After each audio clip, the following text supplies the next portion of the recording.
stand up, we gon' make some moves tonight. Yeah, stand up, got something to prove tonight. So stand up, we ain't gonna plan tonight. We gonna take action on our dreams and fight, alright. We ain't gonna stall, never stop. We gon' make it all till it's out. We ain't gonna plan tonight. We gonna take action on our dreams and fight, alright. Hey folks, what's going on? My name is Scott Schertzen. Joining me as often is the case is Mr. Bill Akins, who is USL reporter for the Pittsburgh Riverhounds. Today, we're going to be talking the many debacles that have been the World Cup 2026 tour. We'll be talking about the ticket pricing, we'll be talking about the teams, we'll be talking about New Jersey Transit, and really just every chaos after another. But my first question to you, besides how the heck are you, is this event going to be fun? Boy, it doesn't seem like it, right? The more and more we get closer, it seems like it's going to be a you-know-what show. So it doesn't seem like it's okay. You can say shit. It's all right. Yeah, it's going to be a shit show. I mean, it just seems like, I don't know, like we're not properly prepared for this, it seems like. And it's you've had a long time to do it. So I don't know. Yeah, so we're going to break down, like I said, the timeline on some of this stuff, what's happened, the chaos, the battles between my governor here in New Jersey and FIFA, which pretty much anybody who's watching this is familiar with it. But we're going to start things off right out of the gate. I want to talk about this one first. The issue right out of the gate that a lot of people have been complaining about is the fact that, for starters, there's just too many teams. Yeah. You know, the fact that there's 48 teams right now has been a massive complaint. Ironically, Italy is not one of them, which led to its own sort of chaos. But the fact that there's this many teams has caused the belief that there's saturation going on with the competitors out there. You know, Brazil playing on whatever team, or Portugal, you know where they're going to go with something like this versus like some of the other matches that have been out there, some of the other, competitions that have existed. Do you agree with them that maybe there's too many teams in the World Cup? Well, I've said that for the longest time. I think there's way too many teams. It saturates the talent pool. It really does. It's too much.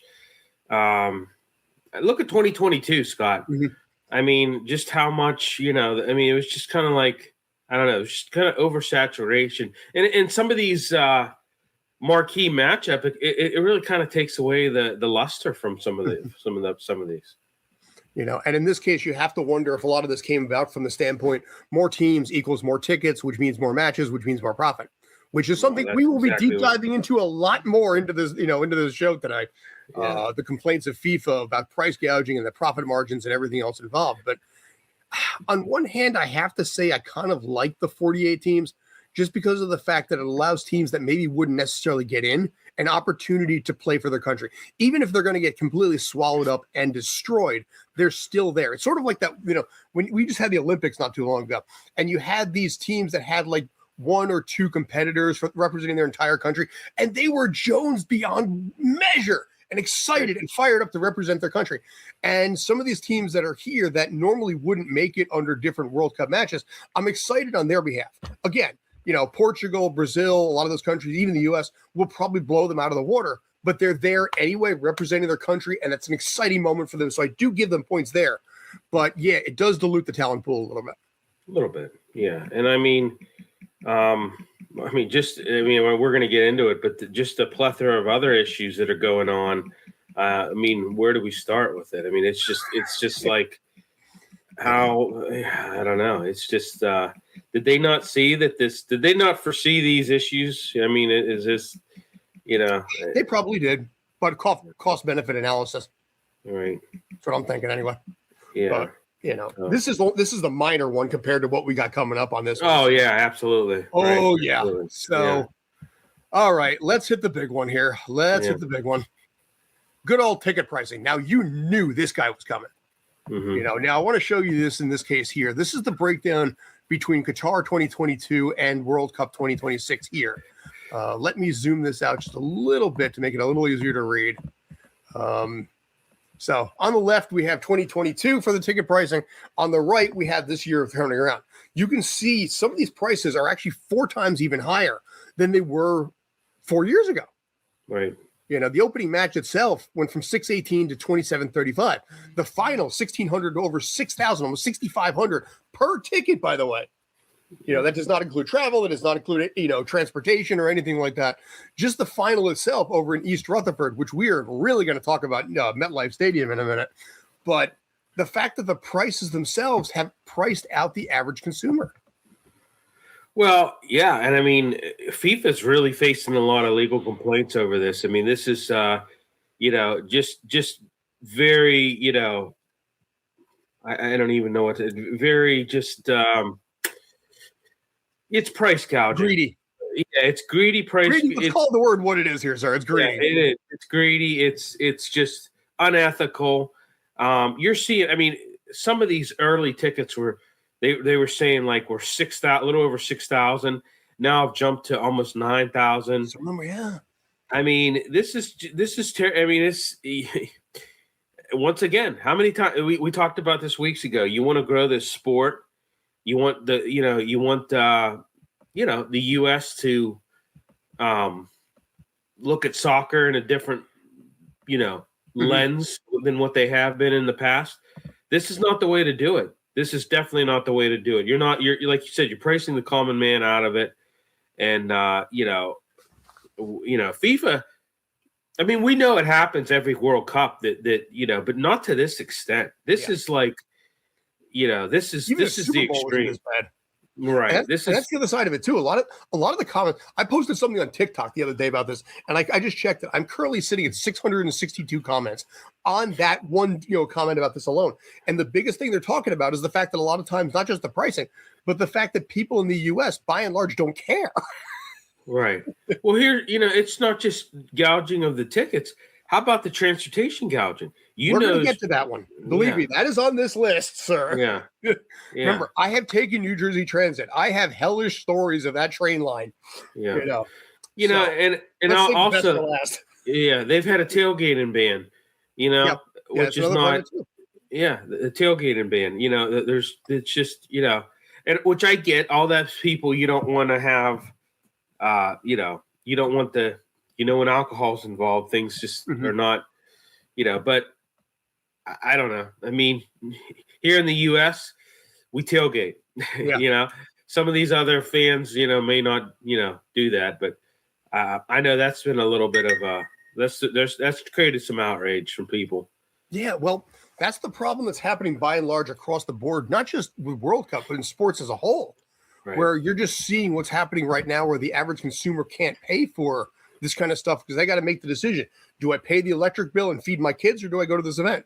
And a lot of the complaints that I saw on that post that I posted the other day was the fact that a lot of people were like, we have been saving up for this for 30 years. We've been looking forward to this for 30 years.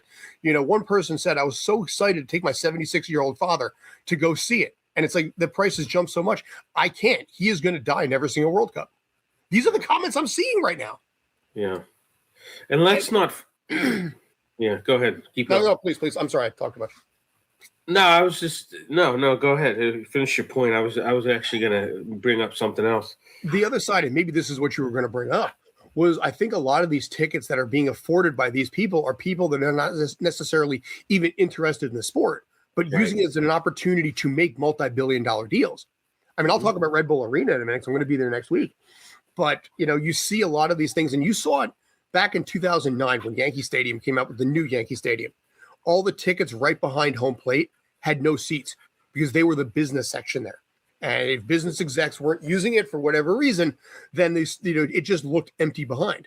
The same kind of thing is going to happen here, I think, a lot, where a lot of the people who can afford this are the kind of people who will make billions from it, but not give two rips about it. Just being like, look what we did. We took our clients to see World Cup in LA because our company has that degree of stability. Right. But they're not watching soccer. They're there basically to run deals. Yeah, and that's the people that can afford this. It's ridiculous. It's absolutely. I understand it's a once in a lifetime thing, but you're just, like you said, pricing the common man out of the equation, and it's sad. So another thing I wanted to talk about, I don't know whether this was on your list, but how about all the security concerns? How about all the stalled federal funding? That there's a bunch of U.S. host cities that we're supposed to receive, throughout all the cities, $625 million in approved federal grant for security. Yet to receive that. Partial government shutdown. You have key FEMA staff on leave, delaying. This is not a good look. Not a good look. I'm just that saying. Is a great point there. Yeah, because obviously, and this is something I think everybody understands. The more people show up to this event, the more you have to look at things like security and all the other aspects that are involved. And paying the overtime to basically law enforcement or whatever it is, not even private security, but just the local town police are going to have an opportunity for this. Where's that money going to come from if the government's not going to be sponsoring that? Right.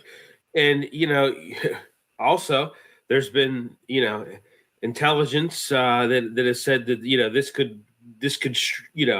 this could breed extremist threats, different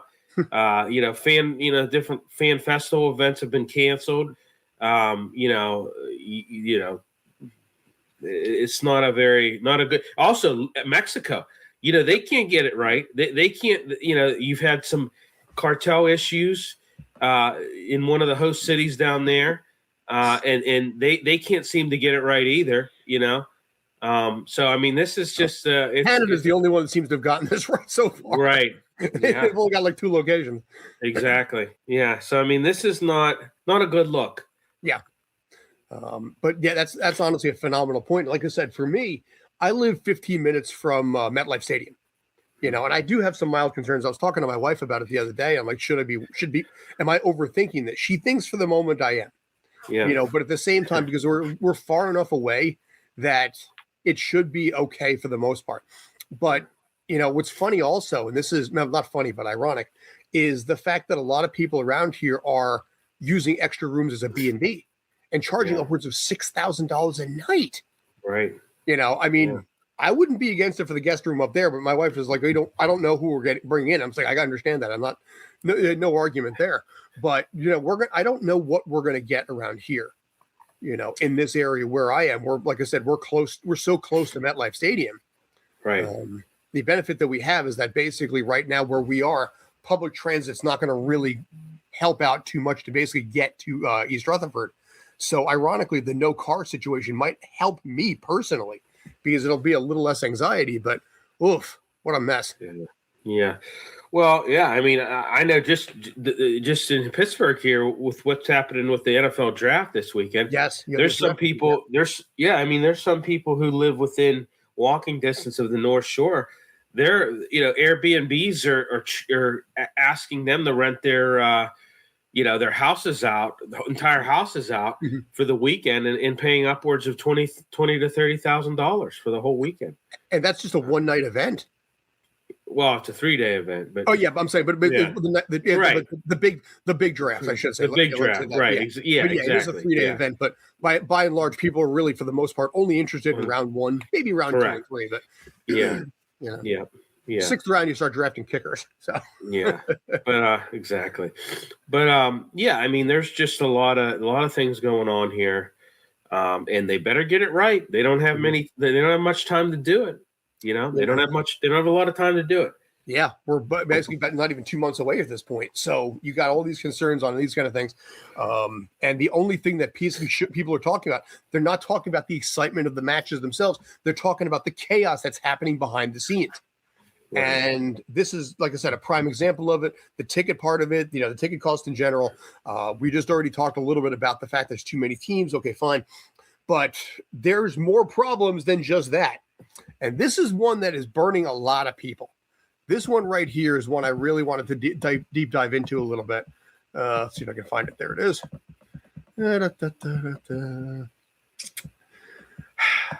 You don't always get what you pay for. So this one came out recently in Lumen Field over in Seattle, that some people that bought Category 1 tickets were suddenly being moved without reimbursement to Category 2 or 3 spot. So if you see the orange section there where it's right close to the pitch, there have been situations where people have been moved to the red and the blue sections with no reimbursement involved after paying for the top tier tickets. And because it'll open up more tickets elsewhere and things of this sort. And people are furious because, again, they're not even getting refunded the money. They're getting we apologize for any inconvenience and maybe a voucher for food. Yeah, that's ridiculous. That's actually, I didn't even see that. That's a new one on me. Yeah, that's absolutely ridiculous. I mean, good. Sorry. Well, if you're going to move somebody, at least refund them the money. I mean, that's just not even. that's unethical. To the bone. There's, Wow. Yeah, that's I didn't even hear about that. Yeah, this was one that basically so far as well as much as I'm aware has only really been located over at Lumen Field in Seattle, and I think enough people got jumped on this quickly that it's not going to affect some of the other stadiums out there like LA or Philadelphia or Foxborough or places like that. It's more based on what happened over there, but again, it's that whole thing where you're spending thousands of dollars on tickets and suddenly you're getting tickets that are worth hundreds of dollars instead. Right. Unbelievable. Yeah, I mean that's not. And Lumen Field's a very, it's a weird setup because you got that open end, and you've got like just it's not your typical. And here's the thing, a lot of these stadiums they're not really. I mean, I don't know how to. You wonder how much like you just wonder like the capacity. You wonder what they're trying to do. I mean, you wonder about them trying to fill it, over capacity and the potential for, I don't know, some kind of structural issue to happen, whether a wall collapse or something. I mean, that stuff like this has happened in international. You've seen some of these international matches where this stuff has happened and people have gotten hurt and killed. As a result of this. I don't know. I mean, maybe they're smart enough to not. Fill it to overcapacity and compromise the structural, integrity of some of these venues. But who knows? I wouldn't put anything past them at this point. I was going to say, do you really believe that's going to happen? You can hope for it, certainly that it won't happen. But do you believe that won't happen at this point? I don't know. Like I said, just everything that's happened, it makes you wonder. Yeah. And in this case, like I said, I think enough people jumped on it quickly enough and complained about it that it stopped it from happening elsewhere, which I think is quasi a win in its own right. But a lot of people, like I said, were pissed because, I mean, it's one thing to pay $4,000, but at least get what you're getting for $4,000 or $1,000 or whatever the math is.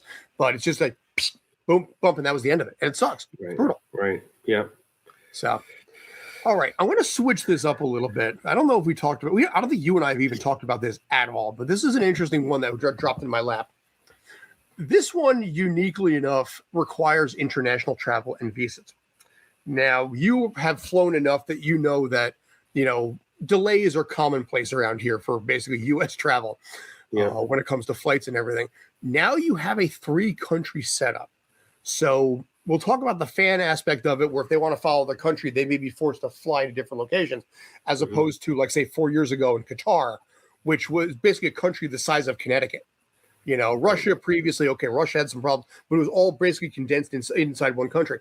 In this case here, some of these matches are going to require visas, either to watch or, if you're a player, to play.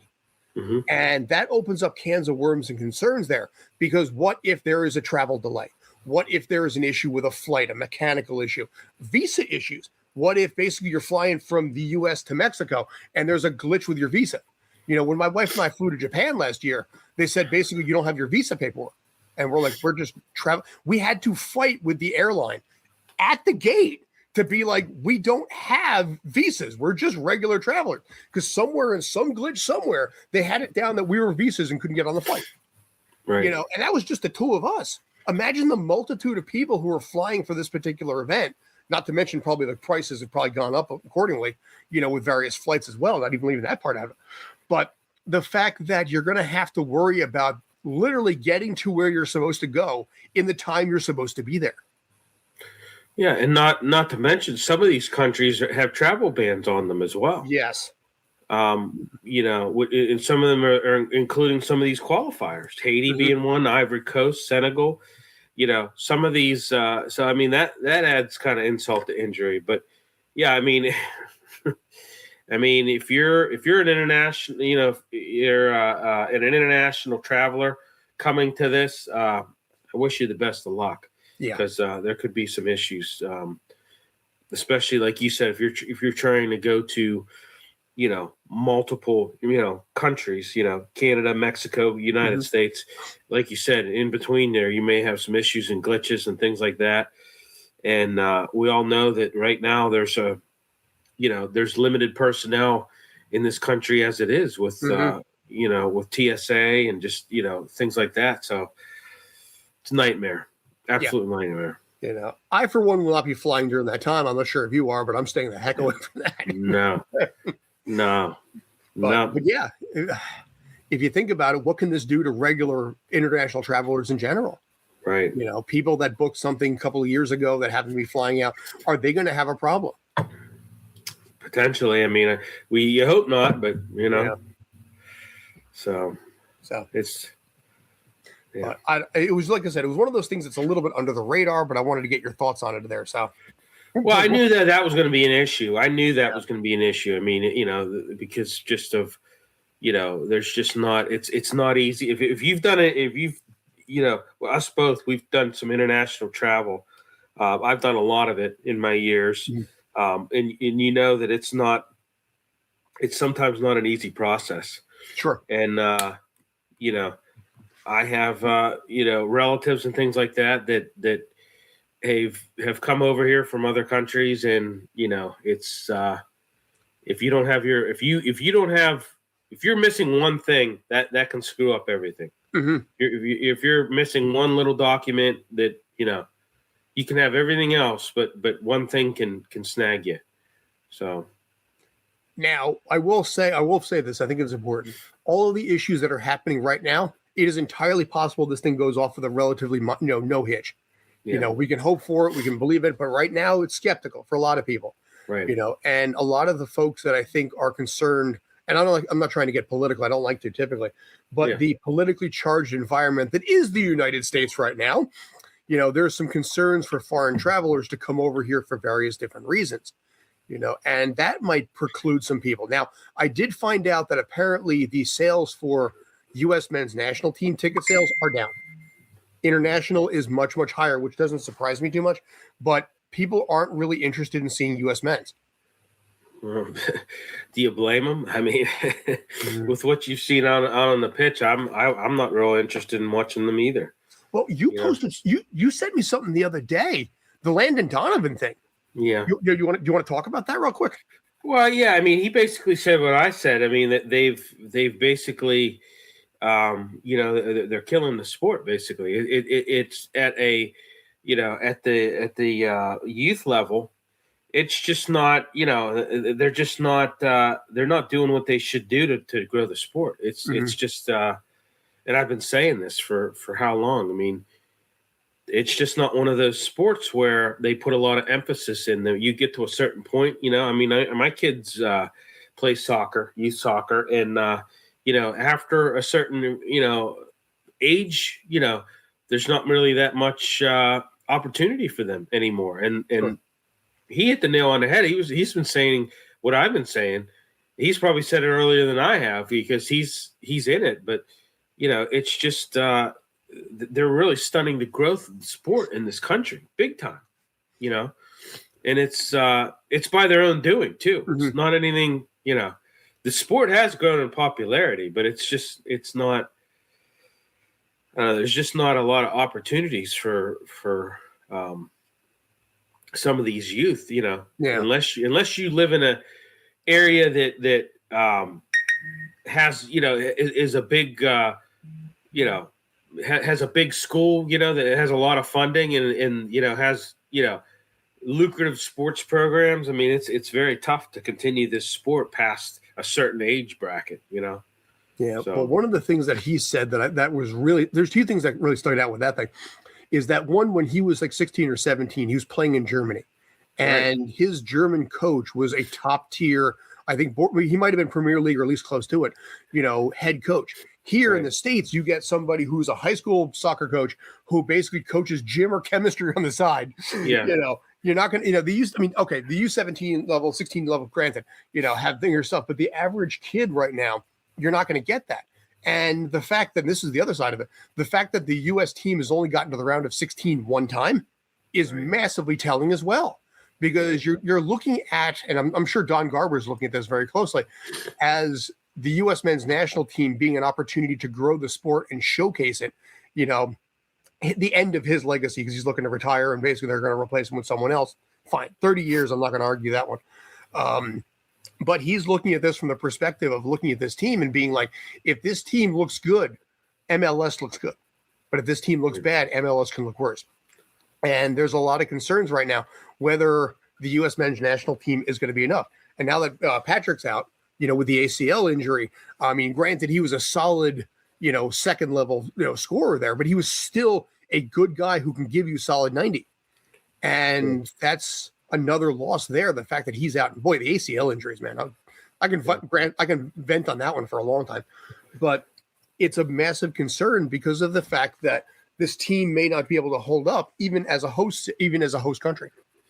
Well, yeah, your point about, when he was in Germany, Landon Donovan, he was obviously came from the Quakes from Germany on loan. And, a long list of other guys have that. Eric Ronaldo, he started off his young career in Germany as well. Because the opportunity just is even back then, it definitely wasn't there. But even today, it's just not there. And he's right. I mean, you have these coaches, and it's not a knock on them because, it's more a knock on the system. They're not qualified to, they may know soccer, like you said, they're a high school coach, but they're not a coach that can get the youth, to the next level, to the next top tier level. They're just not. It's just, it's I mean, they're few and far between. I would say some of them, maybe in this country are, but most of them are probably foreigners. Yeah.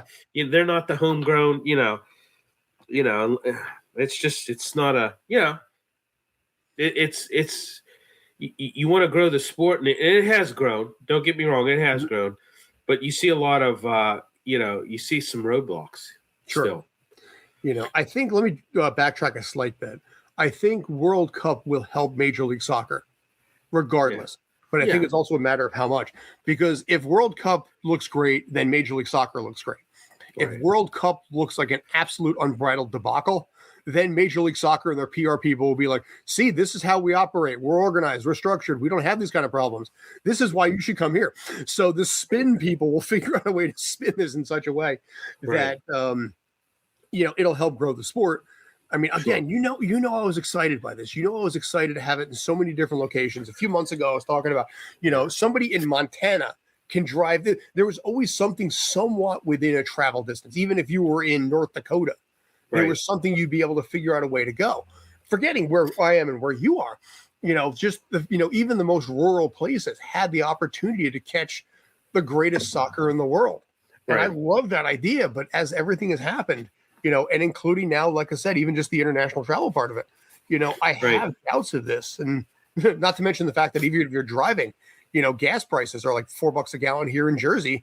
I don't know about you, but I know California is like $6, $7 a gallon. Yeah. Yeah. Which of course raises the price of flights too, by the way. Yeah. So. Everything. Yeah. It raises everything. So cost of living. Isn't it great? Yeah. Yeah. Still better than the alternative. Yeah. Now, very true. Yes. Now, the big last topic we have on here, which is in this case not really providing any kind of alternative, and I think you know where this one's going. Yeah. Do you want to take this one first before I do? Well, I mean, it's transportation gouging. I mean, it's bad enough they're doing it to the tickets, but when they do that to the transportation, I mean, like it shows there, fans face a 150 one-way train fees. And it's a 30-minute trip? About that, yeah. From New York to MetLife Stadium. With a transfer, by the way, in Secaucus. I need to point that out. Yeah. And they're making it to the point where, I don't even think you can walk, right? No. It's illegal due to, they say, highway safety regulations. It leaves fans with very few affordable options. Yeah. So, I mean, this is I mean, shame on them. Really, shame on them. I mean, this is why people were fed up with government and just, I'm not saying I don't want to, get all political either, but this is, it's just things like this that just get people fed up. Yeah. In an event like this, it just really, it's not a good look at all.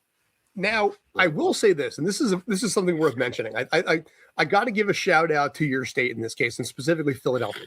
Now, they got a subsidy from Airbnb and a few things in there, but to Lincoln Financial Field, which is not going to be called Lincoln Financial Field for World Cup for legal reasons, but we're going to call it Lincoln right now. Right. The transportation for Lincoln Financial Field is going to cost you $2.90 to go in and $0 to get out. So their round trip is under $3. LA is similar. LA is, I think, like $175 each way. Credit to these cities for doing it right. You see what's happening with Boston right now, where it's like $80 for a bus and $95 for train. New Jersey Transit, which I'm going to get into a long-winded rant in a minute about this one. $80 for buses, $150 for train, and that's one way too. That's one way. Yeah, and like I said, in this case here, I mean, Mikey Sherrill is the new governor of New Jersey. She won last year. She inherited the job from a fellow Democrat by the name of Phil Murphy. I'm not going to talk politics in this case here, but Phil Murphy did make the deal back in 2018. She inherited the deal, and she was aware of the deal. So right now, Mikey Sherrill is fighting FIFA about the train fare on something that her administration, received from basically the incumbent governor in her own party. Let's point that one out right there. She's fighting for it. Could she be doing it from a perspective of a re-election campaign? Mikey Sherrill fought to keep basically transit fare low during World Cup, or some kind of a thing when re-election rolls around. It wouldn't surprise me. Maybe that's part of the game being played. But the reality is the contract was signed. The deal was there. You got to deal with it. Now, on the other side of the equation, as far as basically, and what I'm talking about is like the no cars and everything like that. Now, the ticket aspect of it being $150. Now, a normal ticket price for something like this would probably run you about $12. The way it works is New Jersey, basically Penn Station. Penn Station has 3 different train companies that operate out of there. They've got Metro North, they've got Amtrak, and they got New Jersey Transit. All 3 of them head out of that same location in different times, and it can be absolute chaos. There was an issue 10 years ago, 11 years ago, where there was an issue with one of the tracks being down, and everybody was saying, "You pay for it." No, it was like that Spider-Man meme where you see them all pointing at each other. All 3 of them were pointing at each other, saying, "You pay for it." Meanwhile, we all had delays just to get out of the train terminal that would last an hour. And that was just to get to Secaucus, where you have to transfer again to a new location. And this is the kind of chaos that I've seen firsthand. When I used to basically go into the city for film sets and whatnot, I used to leave an extra 1 hour of added time. 1 hour, because it was so irregular. And there were times I still arrived 30 minutes late. I remember one specific situation on a Friday afternoon for Gotham. I had to be there basically for 2:30. I got there at 3:30, and I planned my arrival for 1:30. Because of the fact that it was just New Jersey Transit being just the absolute clusterfuck that it is. Right. And in this case here, the fact that they are shutting down train service for the regular average schmuck who just wants to leave the job after having a bad day, they got to transfer first over to Hoboken, which is going to clog up the Hoboken train, and then go that way, which is the only workaround, or you wait it out. And either way, the clog aspect of it is going to be chaos for them. And again, New Jersey Transit being the absolute problem that it is, this is only going to get worse. Now, you can actually park over at American Dream Mall for, I think, like $225. You can't tailgate, but American Dream Mall is a 3/4 of a mile walk each way. So you have to factor that part into it as well. American Dream Mall, by the way, is the biggest mall that in the world that nobody goes to. That place is empty. Dude, the only time I've been in there was for film sets, and I've been in there and there's nobody there. Absolutely. This is the second biggest mall, I think, in the United States behind Mall of America in Minnesota. And I have seen like the Apple store is empty. The food court is empty. The only time I ever saw like real traffic there was we had a boxing event down on the ice skating rink. We did a pay-per-view boxing event down there. And also when Mr. Beast opened up a Mr. Beast Burger, a physical location on a Sunday, that place was mobbed. Because Mr. Beast goes anywhere, so do his fans. And it was a smart move by American Dream Mall. I'll give it that. But this mall is looking at this from the perspective of we're going to get some free money here from basically people willing to actually pay $225 just to park the car. Right. And it's offsetting the fact that basically apparently they're in massive foreclosure right now. They're behind on their debts, and it's a whole mess of its own right. But the fact that the affordability part of $150, for trains, like you talked about, $80 for buses, and the belief that apparently New Jersey is going to be getting like $11 billion in revenue from this also makes this a big question mark of why are they fighting so hard, considering how much money is going to be coming into here and also New York. And I'm done for now. Go ahead. No, I mean, it's just, yeah, I mean, it's unbelievable. When I saw $150 one way, I just couldn't believe it. So, and then you're making it so nobody, that's the only, you're basically monopolizing it, saying that that's the only way you can go. You can't walk, you can't drive, you can't do it. So if you want to get there, you've either got to take the train or the bus, Yeah. Or an Uber, which is probably also going to be price gouged too. Right. Exactly. Yeah.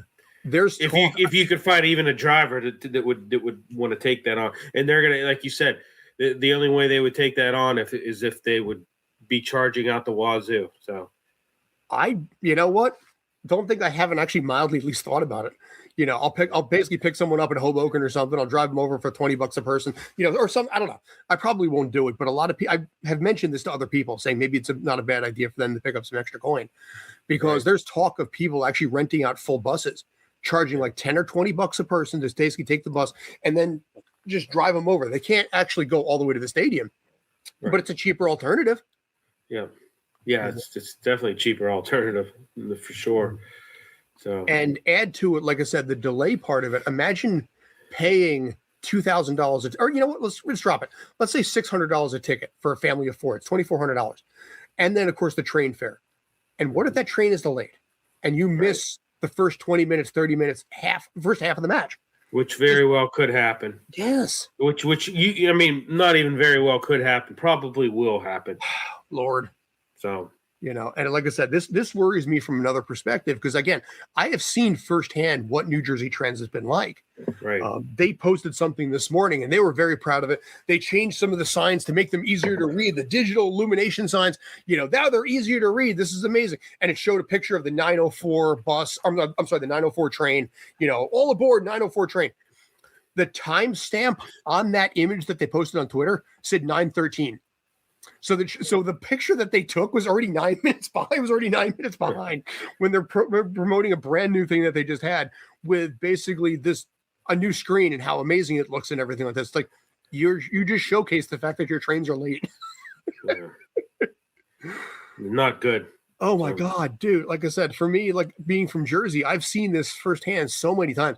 And the other issues that I've dealt with, when it comes to the trains on this, is also the rowdy passengers, Mm-hmm. The drunk ones, I hated leaving on a Friday night or Saturday night after a film set, because you would get these drunk girls that would be leaving. I've seen fist fights. I've seen, the cops have to get involved, which delays the train longer because, fight breaks out and then suddenly the police are involved and everybody gets delayed. I've seen people throw perfectly good pizza at each other in fits of rage, which I was like, what a waste, man. That's good pizza, man. But like I said, this kind of stuff, which if you're going to worry about also the drunken disorderly aspect of it, if the cops get involved, it's also going to slow down the whole process, especially because you can't tailgate, at least in Jersey. Some places I think are still allowing it, but here in Jersey, you can't tailgate, which means that people are going to get their drink on beforehand. Yeah. Right. Now legally, you cannot bring alcohol on there legally. However, New Jersey transit conductors really just don't give a shit. Right. And they don't care. Right. As of a few years ago, they had not gotten a pay raise in 7 years. So they're really phoning this one in hardcore. Right. So that's what you get. I mean, that's, Yeah. It's a snowball effect. Mm-hmm. So. But the important thing is to remember that the people in charge are still making tens of millions of dollars a year. Right. We have to think about the priority and how that happens. Exactly. Oh my God. But like I said, this whole thing is just, it's setting again, it could be perfectly fine and everything is going to go off without a hitch. And this will just be a blip on a giant radar. That's what we're hoping for. Yeah. But right now, the radar has one really big blip on it for the moment. Right. Yeah. Yeah, it's bad. Oh, yeah. So, but I, for one, like I said, will be very curious to see how this plays out. I'm hoping for better. I think when it comes down to the matches themselves, I think they're going to be everything that people, lived up for and waited for and all this kind of stuff. I am a little concerned about the commercial aspect of it because I showed that video, a couple weeks ago, where it showed like a Mexican match and there's like 150 ads that were playing, fill-in ads. So where I am, basically, you'd see like this whole thing would be an ad and the game would be going on. That kind of thing is a little bit of a concern as well, because you've seen what Formula One has been like here, where it's like 80% ad, actually 20% actual like sporting event. And you got to figure something like that's going to be happening too, where they're going to throw in every single possibility, doable on everything out there. Yeah. Yeah. I mean, that's that whole thing. We talked about that. I know. It was just unbelievable. I mean, I could see why people were upset because, I mean, it was just, you're taking the screen down, what, half of it, half of it's covering, half of it's an ad, and the other, and then you're muting the audio for the ad as well. So that, it's not. But yeah, they had the ads going on when the ball was at midfield, because it's like midfield, nothing's developing yet. So let's throw an ad in for some car company or tire company. Right. And you got to assume something like that's going to end up happening too. Now, one thing that we didn't mention, maybe we'll close on this, is the halftime show. Yeah. Do you have any thoughts on that one? Not really. I mean, I don't. What I mean, what's? There's been some complaints about the fact that some of the matches, I think including the final, is going to have a bona fide halftime show, much like the Super Bowl or even like the Thanksgiving Day NFL games have them. And the complaint is the fact that it's going to prolong things. It's going to basically take longer to get back to the action. It might throw the players off a little bit because they're regimented very heavily on what the halftime schedule is going to be. So there are some complaints about that aspect of it too. And I don't know who they're bringing in. I haven't heard anything on that, but well, it's a money grab, as we know, and it's to make went out. yeah.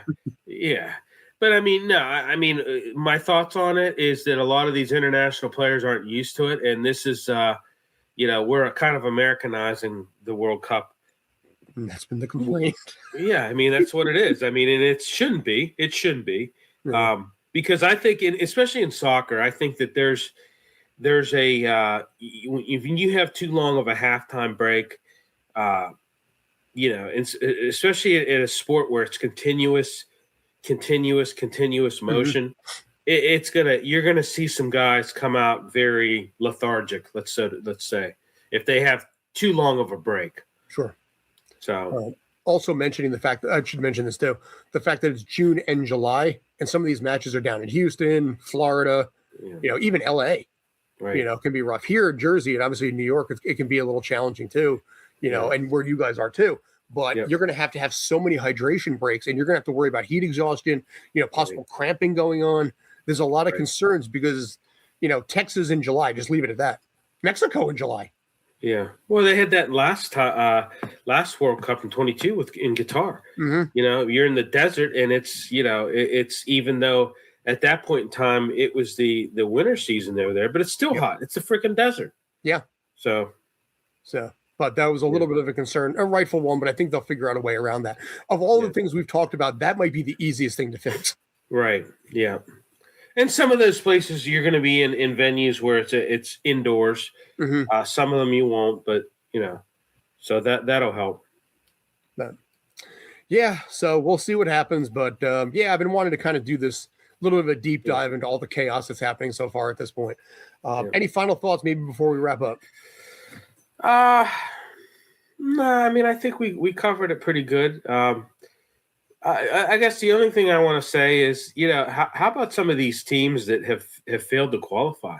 Yeah. That's, Northern Ireland, Wales, Ireland, North Macedonia. I mean, that's just, I don't know. Yeah. It's especially Wales. I mean, that was a team that was, it was, I don't know. They have a story, a little bit of storied history. So, But yeah, I mean, the representation from the UK is lacking this time around. Yeah, big time. And obviously, soccer or football. Sorry, I should clarify. Yeah. One of the complaints that I got on my post the other day was like, "It's not soccer, it's football. Get it right." Yeah. But when somebody did mention the fact, it's like I'm actually kind of glad my country of Ireland didn't make it. It takes away from my concern of having to pay for this. Yeah. Right. But yeah, it's that disappointment. With 48 teams, they still couldn't get in. Right. So yeah. But we'll see what happens. Crossing fingers it'll work out okay. But for right now, boy, is it Twitter fodder. Yeah. Yeah. All right. So thank you, sir, as always. I appreciate it. Like I said, Mr. Bill Akins covers the USL and the Pittsburgh Riverhounds. Correction, USL champion Riverhounds right now. I know Ed handled the stuff the other day for the other match over there. I'll be over at Red Bull Arena next week, Sports Illustrated Field for the NYCFC match over there for the U.S. Open Derby, which will be kind of cool. Excited to look forward to that one. Good state. Honestly, it's a really good stadium. Somebody who covers NYCFC, Red Bull Arena, I'm still going to call it that. Their opening is just glorious. I am so impressed with it every time I see it. Yeah. So, NYCFC has their work cut out for them if they're going to match that with Etihad Park next year. Right. So. All right. So appreciate the time as always. Thank you as always for tuning in. Let us know in the comments what you think. Do you like it? Do you hate it? What do you got going on in Miski as far as this goes? Are you going, by the way? And if so, who are you pulling for? Anyway, I'm Scott. That's Bill. Thanks as always. Take care. Stay awesome.